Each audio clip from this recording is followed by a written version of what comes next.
Hello दोस्तों, जय हिंद। मैं विनय कुमार। आज हम क्लास 10 की क्लासेस लेकर के आए हैं बच्चों। और आज हम क्लास 10 की फिजिक्स के बारे में पढ़ेंगे, है ना। और हमारा चैप्टर कौन सा चल रहा है?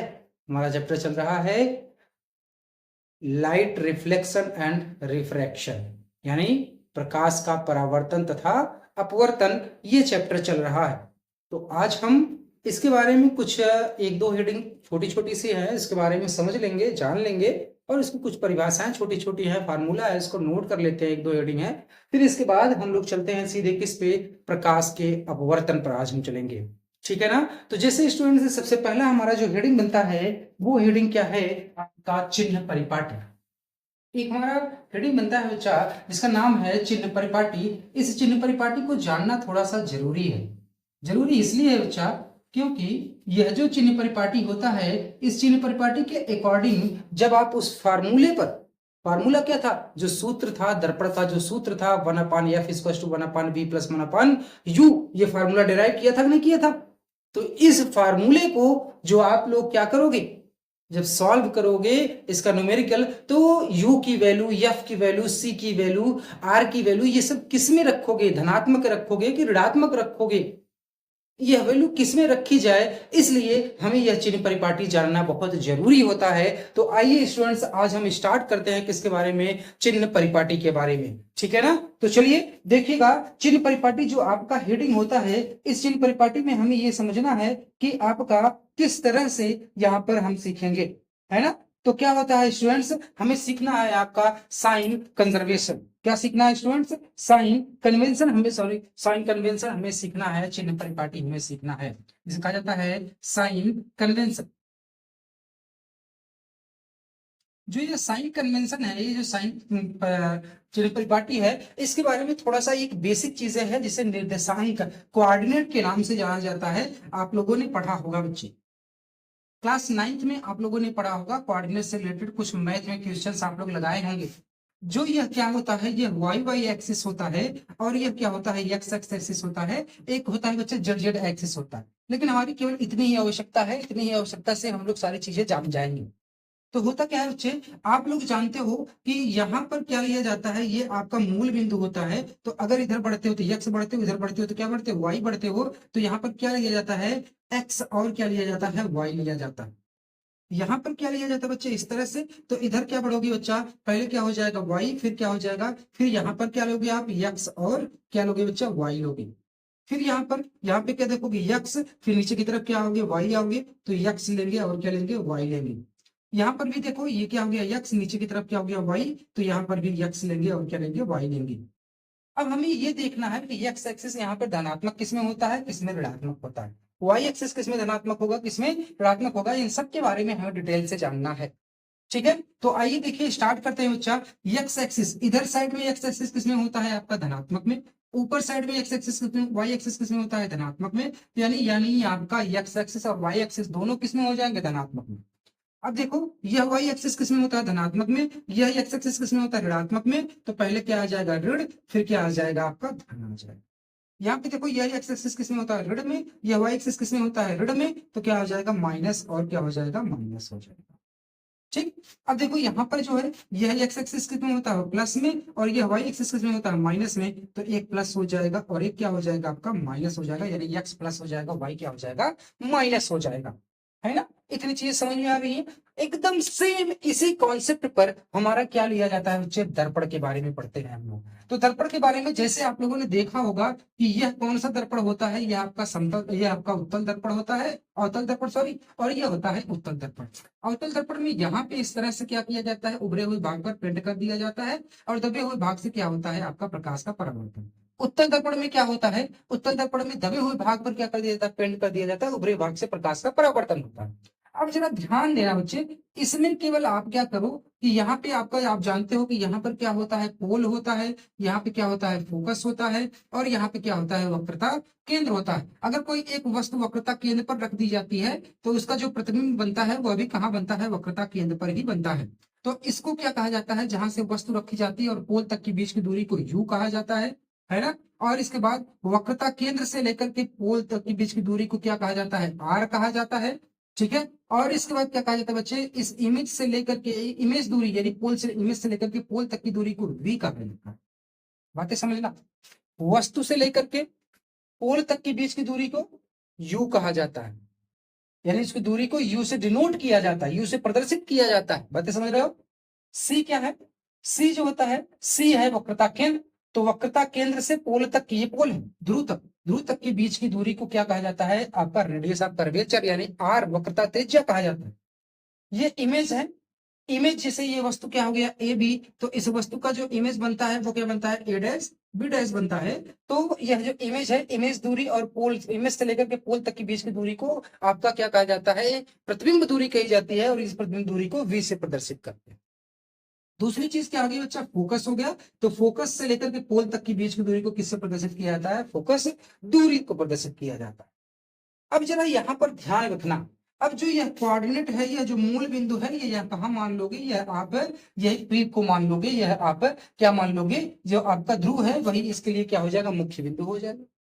तो अब जरा बच्चा एक देखो, हम डॉटेड से समझाते हुए क्या करते हैं, एक लाइन हम ड्रॉ करते हैं, और इस लाइन के अकॉर्डिंग हम क्या करते हैं, आपको समझाते हैं। ये वाली एक्स एक्सिस हो जाएगी, तो यह वाली एक्स एक्स एक्सिस हो गई, और यह वाली कौन सी हो गई, वाई वाई एक्सिस हो गई। जरा ध्यान से समझना, अभी इसके लिए छोड़ देते हैं, अभी हम इसके लिए समझते हैं अवतल दर्पण के लिए चिन्ह परिपाटी हम समझ रहे हैं।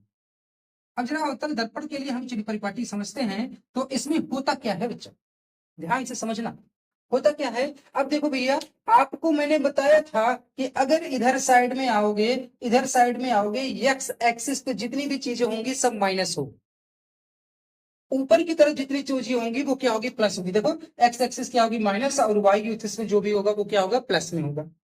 अब ध्यान से समझना बच्चे, एक्स एक्सिस में क्या है, यहां से लेकर के यहां तक की बीच की दूरी, पहले देखो ये इमेज बी के लिए यहां से लेकर यहां तक इधर आ रहा है चिन्ह, एक्स एक्सिस में है ना, तो एक्स एक्सिस में है तो यह क्या हो जाएगा, यह दूरी है बीच की, यह दूरी क्या कहलाएगी बच्चा, किसमें लिया जाएगा, माइनस में लिया जाएगा।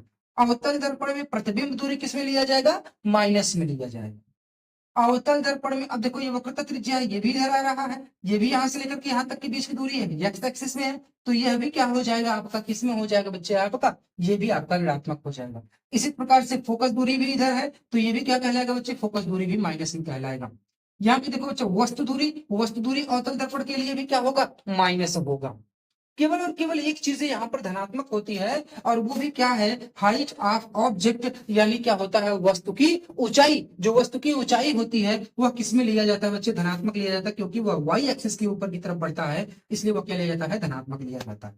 अगर इमेज हाइट देखा जाए तो इमेज हाइट किस में होगा आपका, ऋणात्मक होगा। बताइए, अच्छी तरह से बातें समझ में आई है, कितना अच्छे से, कितनी सरलता से मैंने आपको बता दिया, एकदम जैसे आप कोऑर्डिनेट क्लास 9th में पढ़े हो, सेम टू सेम ऐसे ही आपको कहाँ पढ़ना है बच्चे, इस अवतल दर्पण के बारे में, कौन सी वस्तु दूरी, प्रतिबिंब दूरी, फोकस दूरी, वक्रता त्रिज्या और वक्रता केंद्र, वह सब किस में है, धनात्मक में है कि ऋणात्मक में है, ये सारी चीजें आपको कोऑर्डिनेट के अकॉर्डिंग ही समझ में आ जाती है।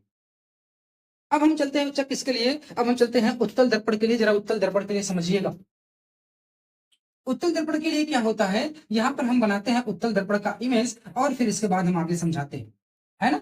देखना भैया, होता क्या है, ये आपका रहा उत्तल दर्पण। उत्तल दर्पण इस तरह से होता है, और उत्तल दर्पण का यहाँ पर क्या होता है, अंदर की तरफ से पेंट कर दिया जाता है, ठीक है, अंदर की तरफ से पेंट कर दिया गया। और इसका यहाँ पर क्या होता है बच्चे, मान लो यहाँ पर दो ही कंडीशन में वस्तु रखी जाती थी, एक तो अनंत पे रखी जाती थी, या तो अनंत और यह क्या होता है, ध्रुव होता है, ये होता है पोल होता है, अनंत और ध्रुव के बीच में रखा जाता है। मान लो हमने यहाँ पर वस्तु रख दिया, और इसका प्रतिबिंब कहाँ बनता था बच्चे, फोकस और पोल के कहीं बीच में बनता था, तो इसका ये फोकस हो गया, यह पोल हो गया, यह क्या हो गया, वक्रता केंद्र हो गया, और यहाँ पर क्या होता है, इस तरह से आगे रहता है। वक्रता केंद्र थोड़ा सा और आगे बना देते हैं, यहाँ पे ये रहा वक्रता केंद्र, ठीक है, बातें समझ में आ गई। अब क्या हुआ कि इसका जो प्रतिबिंब बनता है, उसका प्रतिबिंब कहीं यहाँ पर बनता है, वो भी सीधा बनता है, इस तरह से बनता है ना बच्चे। मैंने बताया था कि जो आपका पोल होता है, जो आपका पोल होता है वही क्या हो जाएगा, कोऑर्डिनेट का मूल बिंदु हो जाएगा। तो मूल बिंदु हो जाएगा, तो हम यहाँ से इस तरह से एक डॉटेड की लाइन खींचते हैं। ये देखो, यह कौन सी एक्सिस हो गई, यह वाई वाई एक्सिस हो गई, और यह कौन सी हो गई, यह एक्स एक्स एक्सिस हो। अब जरा मुझे बताओ बच्चा, पोल से लेकर के यह वस्तु दूरी, यह क्या कहलाएगा बच्चे, यू कहलाएगा, सही है। पोल से लेकर के प्रतिबिंब तक के बीच की दूरी को क्या कहेंगे बच्चा, वी कहेंगे, ये भी कहलाएगा। पोल से लेकर के फोकस तक की दूरी को क्या कहेंगे बच्चा? फोकस दूरी एफ कहेंगे, ये एफ हो जाएगा। पोल से लेकर के वक्रता केंद्र तक के बीच की दूरी को क्या कहेंगे? वक्रता त्रिज्या कहेंगे। तो ये क्या कहलाएगा भैया? आर कहलाएगा। बताइए, इतनी बातें समझ रहे हो? तो अब जरा अब आप देखो, अब कौन सी चीजें यहाँ पर धनात्मक होती हैं और कौन सी चीजें यहाँ पर ऋणात्मक होती हैं। अब आपको यहाँ पे एक ही चीज ऐसी दिखाई दे रही है जो किसमें लिया जाएगा बच्चे? ऋणात्मक में लिया जाएगा। और वो है क्या? वो है केवल वस्तु दूरी, क्योंकि वह कहाँ है बच्चा? इस कोऑर्डिनेट के इधर साइड में है और वो भी एक्स एक्सिस पे लिया जाता है। तो एक्स एक्सिस पे वस्तु दूरी किसमें ली जाएगी? आपका ऋणात्मक में लिया जाएगा। इसके बाद फोकस दूरी धनात्मक, क्योंकि इधर है भाई, वो देखो दोनों धनात्मक, एक्स एक्सिस वाई एक्सिस दोनों धनात्मक है। इधर लिया जाएगा धनात्मक, इधर वक्रता त्रिज्या लिया जाएगा धनात्मक, फोकस दूरी लिया जाएगा धनात्मक, प्रतिबिंब दूरी लिया जाएगा धनात्मक, वस्तु प्रतिबिंब की ऊंचाई धनात्मक, वस्तु की ऊंचाई धनात्मक, सारी चीजें धनात्मक होती है। केवल और केवल एक ही चीज ऋणात्मक होती है, वो क्या है? वस्तु दूरी। वस्तु दूरी दोनों में ऋणात्मक होती है, चाहे आपका वो क्या हो, चाहे वो आपका अवतल दर्पण हो और चाहे वो उत्तल दर्पण। तो आज के लिए बच्चा यह जो टॉपिक था, यह आपका बड़ा इंपॉर्टेंट टॉपिक था। कभी भी आप न्यूमेरिकल जब लगाने जाओगे तो न्यूमेरिकल में जो समस्याएं आती हैं, उस समस्याओं को इस तरह से सॉल्व किया जा सकता है। ठीक है, अभी कवर हेडिंग बनता है जिसका नाम है भैया क्या? रेखीय आवर्धन। ठीक है, चलिए ये चीजें समझ में आ गई है ना अच्छी तरह से? इसको नोट नहीं करवा रहा हूं भाई, आप लोग केवल समझ लो बस, चीजें समझ में आनी चाहिए। ठीक है, समझना सबसे जरूरी है, बाकी रटने के और नोट करने के तो अलग चीजें हैं भाई। अब देखो यहां पर क्या होता है, रेखीय आवर्धन के लिए बात करें अगर हम, तो जो रेखीय आवर्धन का सूत्र होता है वह बहुत ही सरल, बहुत ही इजी होता है, उसकी परिभाषा भी बहुत सरल होती है। जिसे कहा जाता है बच्चे क्या? आपका मैग्निफिकेशन कहा जाता है रेखीय आवर्धन। चलिए इसके बारे में सीखते हैं, रेखीय आवर्धन के बारे में हम सीखते हैं। आवर्धन यानी लीनियर मैग्निफिकेशन, लीनियर मैग्निफिकेशन क्या कहा जाता है बच्चे? रेखीय आवर्धन कहा जाता है, या फिर आवर्धन ही कहा जाता है इसको। तो केवल आवर्धन ये लिखो, जाने दो, रेखीय आवर्धन ना लिखो। क्या लिखो बच्चा? केवल आवर्धन,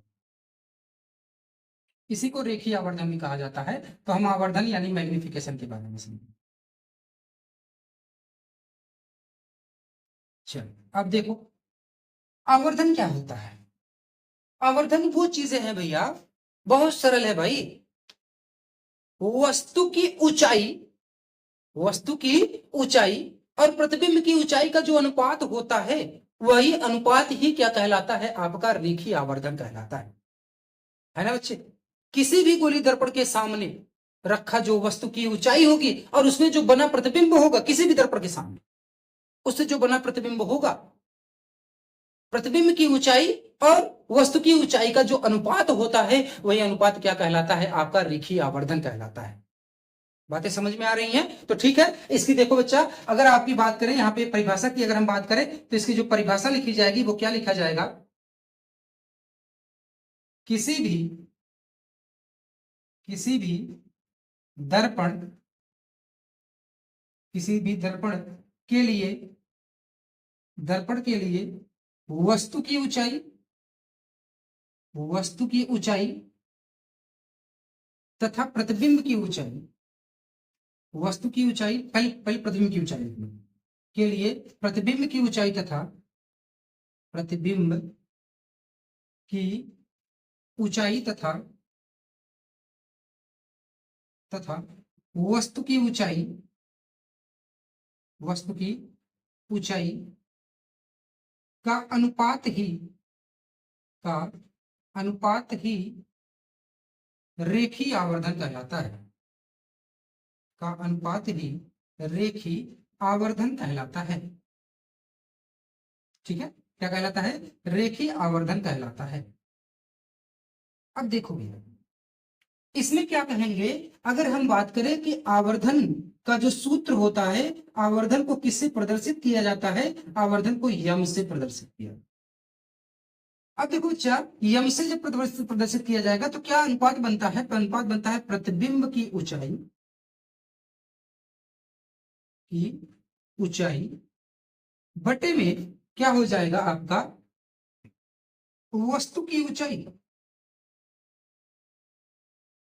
वस्तु की ऊंचाई, या फिर ऊंचाई की जगह पे लंबाई कह सकते हो, है ना भैया, क्या कह सकते हो, लंबाई। तो यहाँ पे किसी भी दर्पण के लिए प्रतिबिंब की लंबाई तथा वस्तु की लंबाई का अनुपात, ऊंचाई की जगह पे लंबाई कर लो भाई, चलो लंबाई ज्यादा थोड़ा इफेक्ट पड़ेगा, है ना, चलो लंबाई ही कर लो, लंबाई, और यहाँ पर भी लंबाई कर लो, चलो ठीक है, लंबाई, है ना, वस्तु की लंबाई का अनुपात ही रेखीय आवर्धन या आवर्धन कहलाता है। आवर्धन बराबर क्या हो जाएगा, प्रतिबिंब की लंबाई, प्रतिबिंब की लंबाई तथा क्या हो जाएगा भैया यहाँ पर आपका वस्तु की लंबाई, है ना, ऊंचाई और लंबाई दोनों एक ही चीज होती है भाई, ठीक। चलो अब आगे देखो, अब क्या हुआ कि यहाँ पर हम लोग एक काम करेंगे, इसका हम थोड़ा सा अंग्रेजी में कन्वर्जन करते हैं। देखो कैसे हो जाएगा, m is equal to height of image, height of image, और क्या हो गया बच्चे, हाइट ऑफ ऑब्जेक्ट। तो जरा बच्चे यहाँ पे देखो यह कौन सा फार्मूला बन गया, हाय, हाय और हो, हाय और हो, एम बराबर क्या हो जाएगा, हाय अपान हो, एम बराबर हाय अपान हो, याद हो जाएगा, क्या हो जाएगा बच्चे।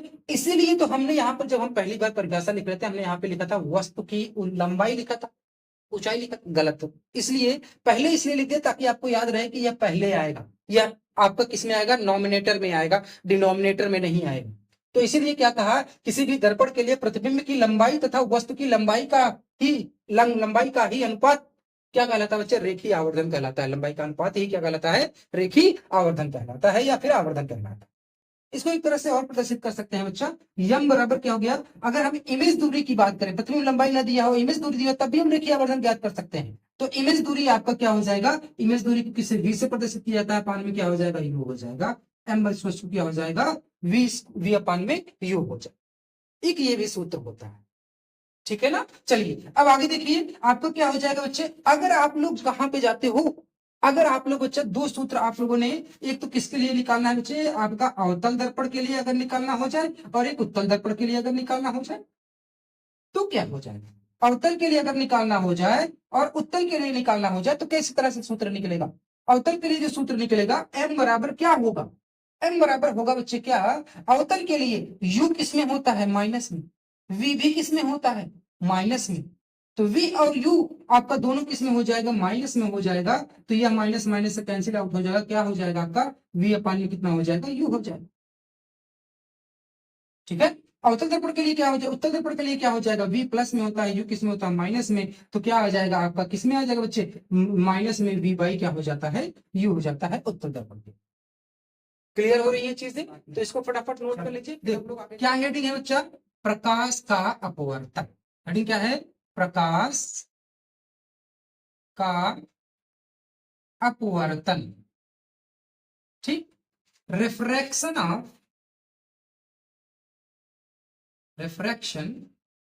ऑफ लाइट, है ना भाई। चलो इसके बारे में समझते हैं, रिफ्रैक्शन ऑफ लाइट के अकॉर्डिंग अगर हम बात करें तो होता क्या है, जरा इसको समझना भैया। होता ये है कि जैसे आप लोगों ने यहां पर परावर्तन के बारे में पढ़ा था कि प्रकाश स्रोत से आता है, किसी चिकनी और अपारदर्शी सतह से टकरा करके उसी माध्यम में वापस लौट जाता है, तो वो क्या कहलाता है, प्रकाश का परावर्तन कहलाता है। अब यहाँ पे आप लोग एक चीज ये बताइए, ये घटना तो प्रकाश का परावर्तन हो गया जिसके कारण से हमें वस्तु दिखाई देता है, लेकिन कुछ घटनाएं ऐसी होती हैं जहां पर प्रकाश क्या होता है बच्चे, आपका टकरा के वापस नहीं आती हैं, कुछ प्रकाश की किरणें उस पार चली जाती हैं, दूसरे माध्यम में चली जाती हैं।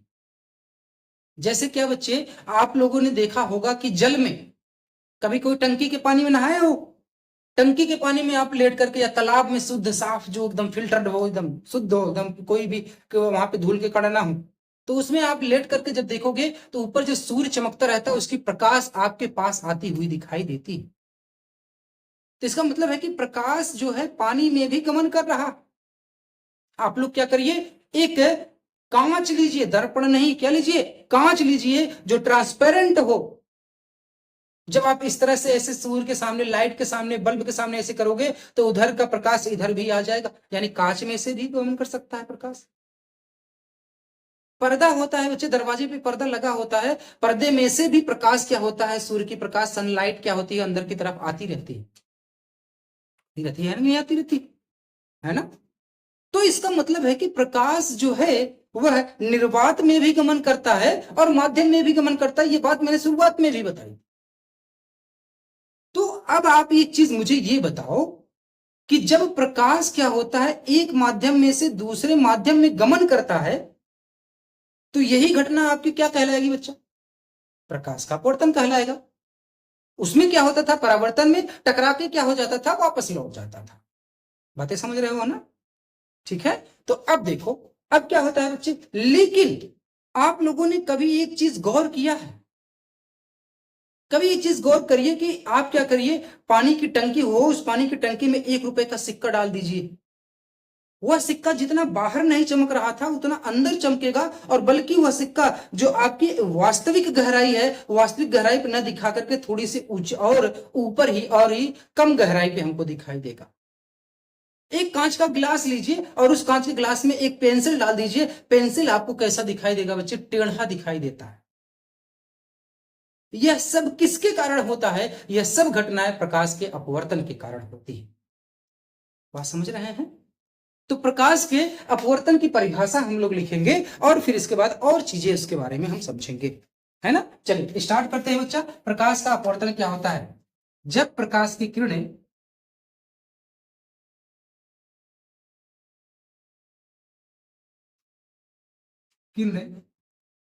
एक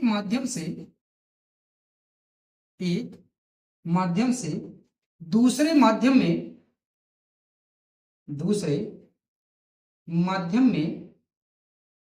प्रवेश करती हैं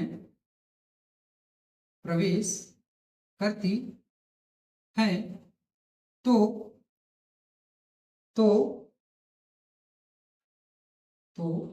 वह अपने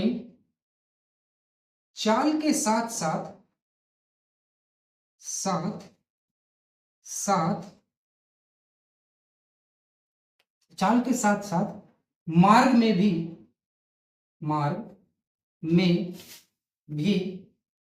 परिवर्तन करती हैं। इसी घटना को प्रकाश का अपवर्तन कहते हैं।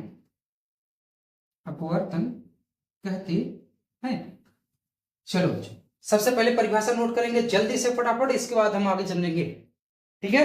चलिए नोट कर लिया, आगे देखिए, इरेज कर होता है।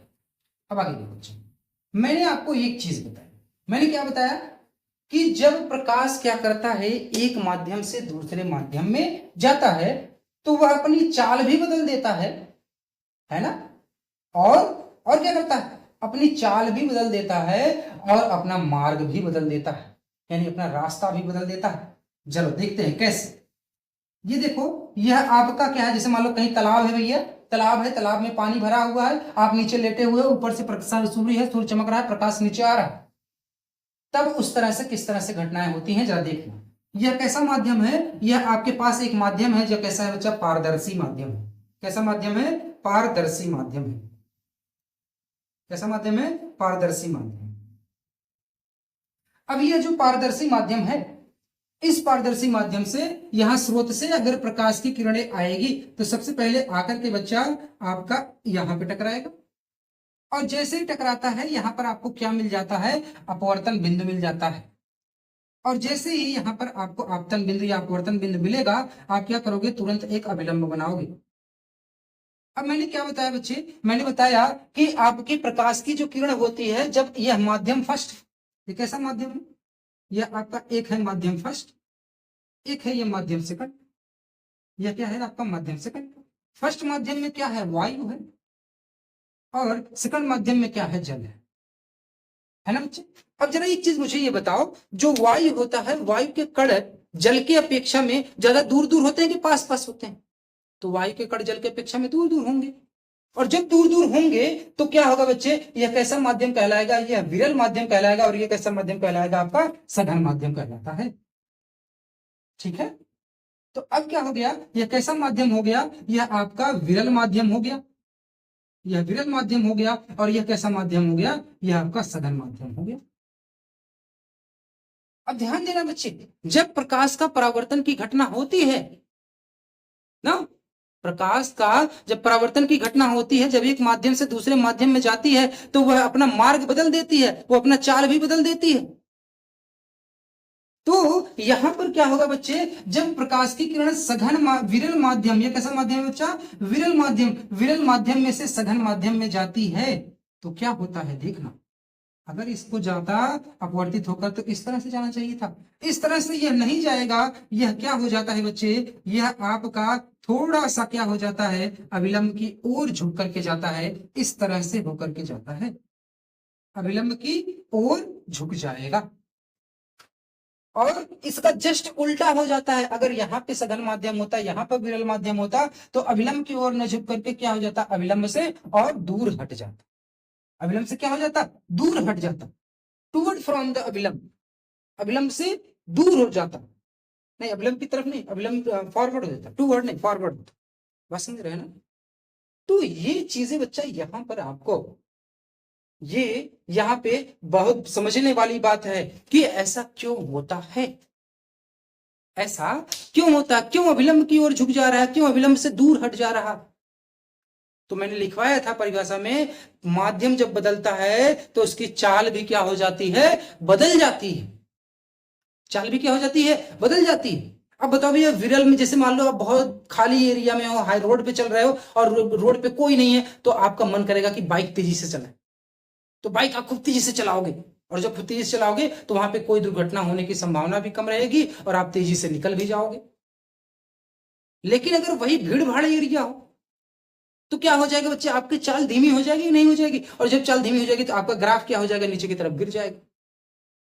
तो वही चीजें यहां पर भी हो रही है, जब क्या होता है बच्चे, यह तेजी से जाना चाहिए था, लेकिन यहां से विरल में से कहां आता है, सघन में आता है, और जब सघन में आता है तो इसका चाल क्या हो जाता है, धीमे हो जाता है, ग्राफ क्या हो जाता है, नीचे गिर जाता है। तो जो आपका विरल में से जब सघन में जाता है तो क्या हो जाता है बच्चे, अविलंब की ओर झुक जाता है, और जब सघन में से विरल में जाएगा तो विलंब से क्या हो जाता है, दूर हट जाता है। बातें समझ में आ रही हैं, ठीक है ना। तो चलो अब देखते हैं भैया, अब क्या होता है कि इसकी एक परिभाषा और बनती है यहां पर, जब प्रकाश की किरण, लिख लेंगे, क्या लिखेंगे, जब प्रकाश की किरण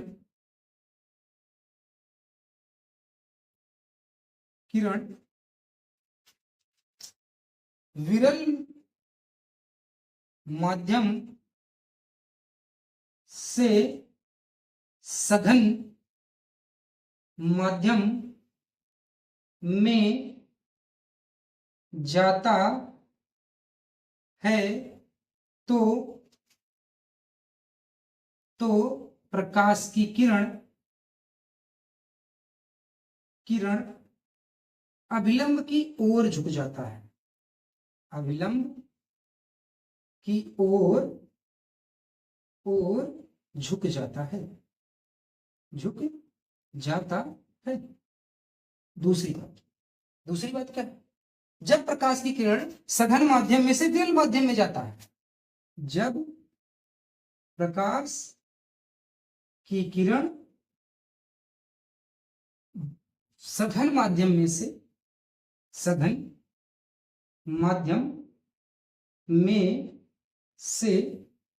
विरल माध्यम में जाता है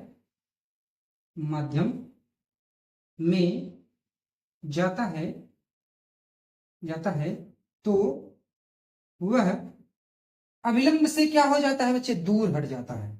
तो क्या हो जाता है, अविलंब से दूर हट जाता है, अविलंब से दूर हट जाता है, दूर हट जाता है। बातें समझ रहे हो भैया ना। तो भैया यहाँ पे आपको मैंने प्रकाश के परावर्तन के बारे में, उसकी कुछ घटनाओं के बारे में बताया, आगे और सारी चीजें यहाँ पे सीखने के लिए है। मैंने आपको क्या बताया, मैंने आपको बताया कि जब प्रकाश की किरण एक माध्यम से दूसरे माध्यम में जाती है तो प्रकाश के चाल के साथ साथ में वह अपना मार्ग भी क्या कर देती है, बदल देती है। कैसे बदलती है? जब विरल में से सघन में जाएगी तो क्या हो जाएगा, अविलंब की ओर झुक जाएगा, और जब सघन में से विरल में जाएगा तो अविलंब से क्या हो जाएगा, दूर हट जाता है। तो यहां तक की कहानी अगर समझ में आई होगी तो वीडियो को लाइक शेयर और सब्सक्राइब जरूर करिएगा बच्चों। आगे हम लोग क्या करेंगे, कल और आगे प्रोसीड करेंगे और आगे इसके बारे में डिटेल में पढ़ेंगे। तो आज के लिए इतना ही, जरूर वीडियो को लाइक शेयर जरूर करिएगा। चलिए आज के लिए इतना ही करते हैं, धन्यवाद, जय हिंद।